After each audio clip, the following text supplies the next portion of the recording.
right, we are here at Inspiration Point Vista, just in time for a sunset.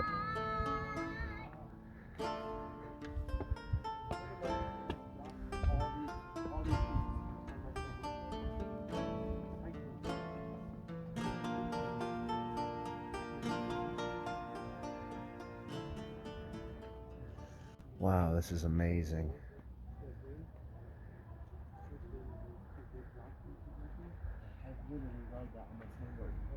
Winner, all the way down. I see this one a lot of videos.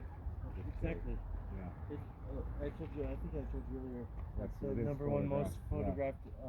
In this area, for sure.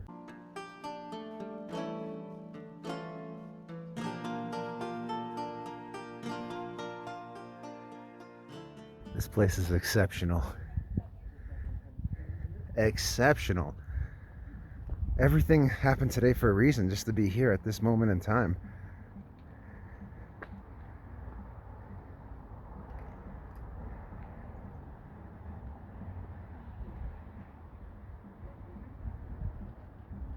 Oh, nice. Is that an Insta360? Yeah. Heck yeah, dude. I've been thinking of getting one of those. Yeah. They make awesome content. Yeah, it's just a bit hard to do the video editing. I heard that. Takes a lot of memory. Yeah, it does.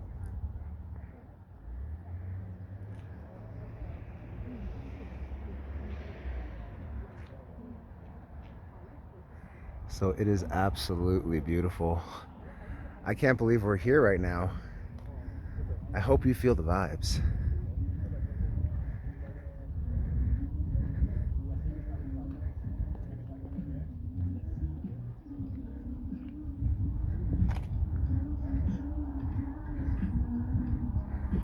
What's up, guys? Hey.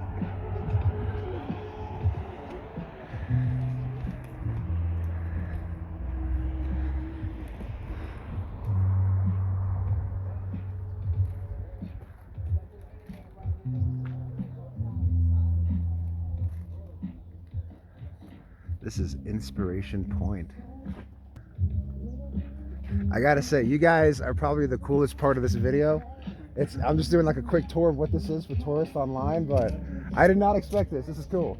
Yeah, Be safe and God bless, guys. Yeah, you have a good one.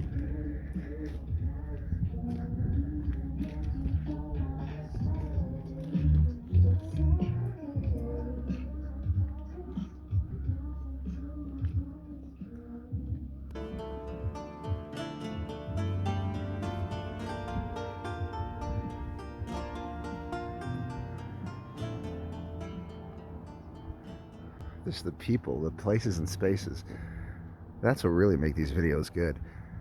It's not what I say or what is written on these. I mean, sometimes it's cool, don't get me wrong.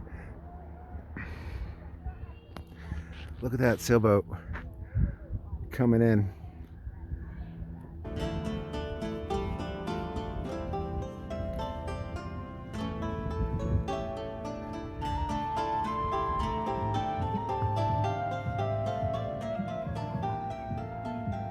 This place is fantastic. Yeah, so basically start at the Bliss State Park or go to Emerald Bay and just keep going. You will not be disappointed. Like, North Lake Tahoe is cool, but I really like this part of Tahoe.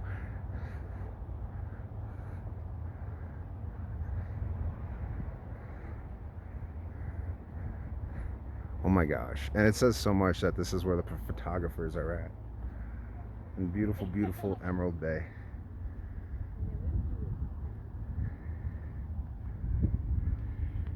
To Inspiration Point. Easily one of the coolest and best outlooks I've seen in all of Tahoe. In the early 19th century, trappers and explorers first sighted the Lake Tahoe when crossing the Sierras north and south of Tahoe. Soon after, the California Gold Rush of 1849 drew miners west across the mountains.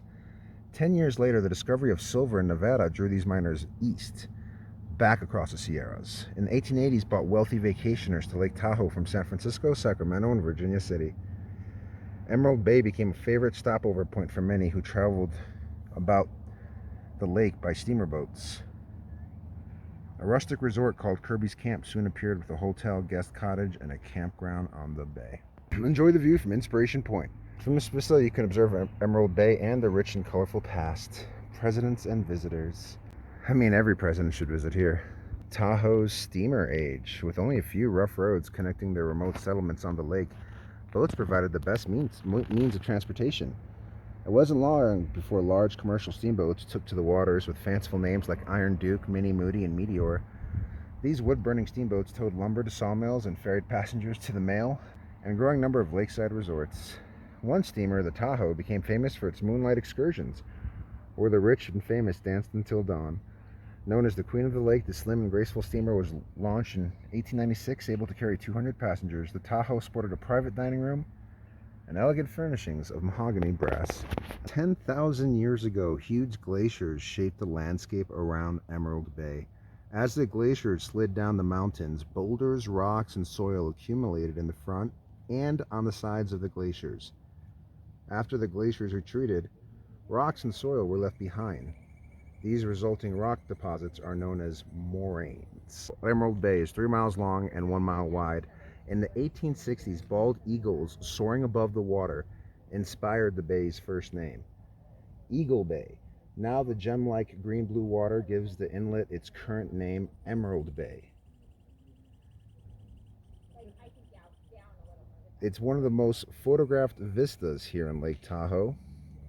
At the head of the bay, Eagle Falls still pays tribute to the bay's majestic birds of prey. The waterfall cascades with rushing water during the spring, snowmelt and snows to a trickle during the summer months.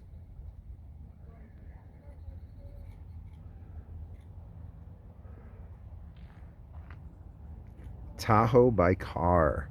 Automotive adventure. Imagine what an adventure it would have been for Tahoe's early motorists. Traveling in open-air Model Ts and Oldsmobiles, vacationers began driving as roads connected the lake's recreational spots. The circuit around Lake Tahoe was completed in 1913. Well, that is definitely a squirrel. Vikings home. You are on fire. What's your name for It's Kate Crocious. Kate Crocious? And then Lake Tahoe? Yep. Photographer. That's me. She's the one knocking out all these shots. Thank you. She's the no, because you guys are going to be in my vlog, and Oh, she's that's been. awesome. Thank you. Yeah, so if you want a really good photographer in the area, this is your gal. All right. And then just get in the moment with each other again, and wrap your arm around her waist maybe, and just kind of If you want to read this, go ahead and pause the video here and read this.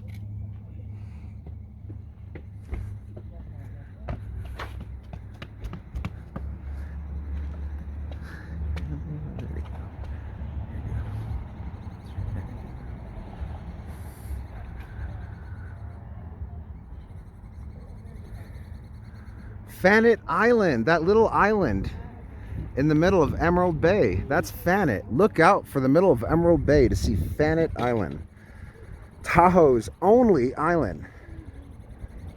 Over the last 100 years, Tahoe's only island has been known by a number of names. In 1866, a group of young vacationers dreamed up the first name, Coquette, a word referring to the flirtatious or seductive woman. Attracted to the island's beauty, the group found the climb to the top of the small island impossible. The island inspired other names such as Dead Man's or Hermit's Island after Captain Dick Barter. As the sole caretaker of a nearby resort, Barter lived in Emerald Bay and died in one of the lake's winter storms.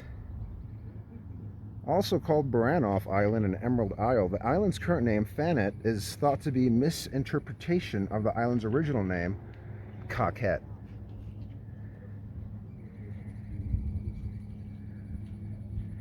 Raising 150 feet above the bay, the island is a knob of granite that resisted the scourging of glaciers thousands of years ago. So basically, this bad boy got rubbed up hard by very large glaciers and survived. Good on you. Good on you.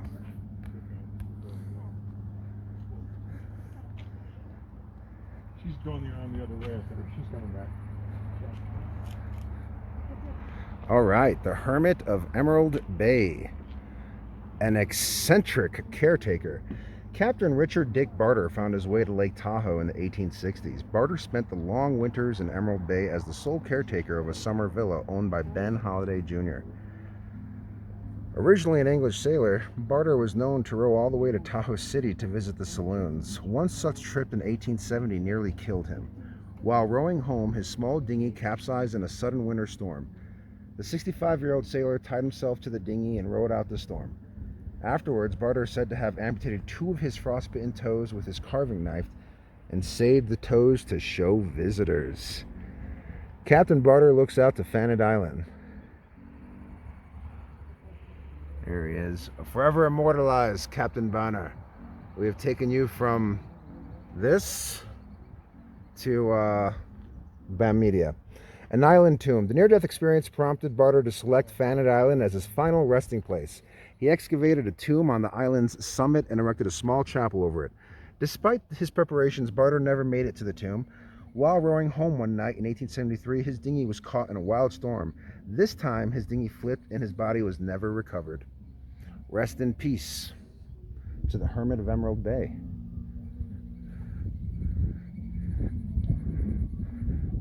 And then it's only appropriate that we end it here.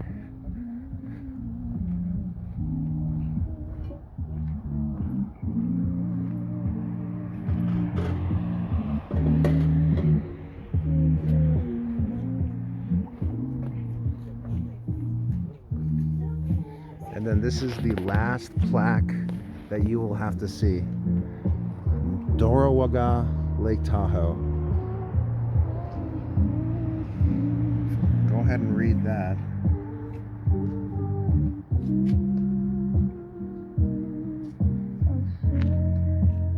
The only photo they have of the Dorowaga. That's sad. She's not even looking at the camera.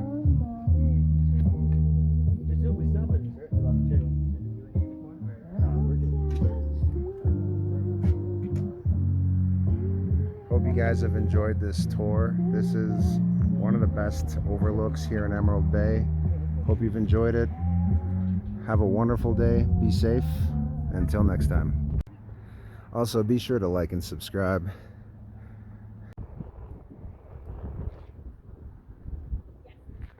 Beautiful, beautiful Emerald Bay.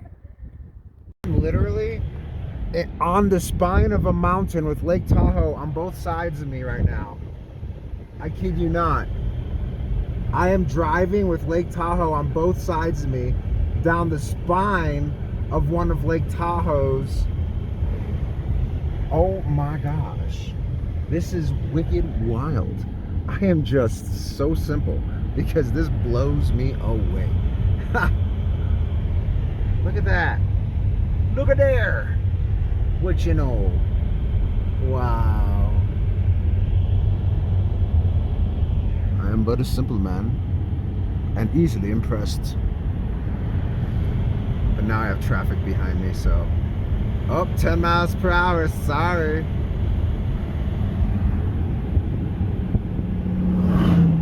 This really would have been better for the GoPro, I'd say. I'd say this would have definitely been better for the GoPro, but you really can't win them all.